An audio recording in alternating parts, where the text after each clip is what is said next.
फलटण तालुक्यातील माळेवाडी सांगवी या गावातील शेंडे वस्ती येथे असणाऱ्या जलकुंभ 80,000 लिटर क्षमता असणारी पाण्याची टाकी मंगळवार दिनांक 2 मे 2026 रोजी सकाळी 11 वाजता हा जलकुंभ पायापासून वेगळा होऊन जमिनीवर कोसळला।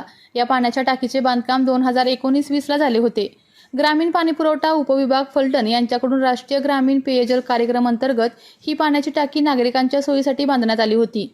रस्त्याला लागून असणाऱ्या पिण्याच्या पाण्याची टाकी रस्त्यापासून बाजूला पडल्यामुळे सुदैवाने कोणतीही जीवितहानी झाली नाही। माळेवाडी येथील ग्रामस्थांच्या वतीने मात्र संतप्त भावना व्यक्त करण्यात येत आहे। अवघ्या 5 ते 6 वर्षात निकृष्ट दर्जाचे बांधकाम झाल्यामुळे ही टाकी पडली। आता आमच्या नागरिकांचे पिण्याच्या पाण्याचे हाल होणार, तरी त्वरित नवीन टाकी बांधण्यात यावी आणि दोषी असणाऱ्या ठेकेदार व संबंधित अधिकारी यांची चौकशी व्हावी अशी मागणी माळेवाडी परिसरातील ग्रामस्थ करत आहेत।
आपल्या तालुक्यातील जिल्ह्यातील बातम्या सर्वप्रथम पाहण्यासाठी आजच सातारा न्यूजला YouTube चॅनलवर सबस्क्राइब करा, लाईक करा, शेअर करा आणि बेल आयकॉन प्रेस करायला विसरू नका।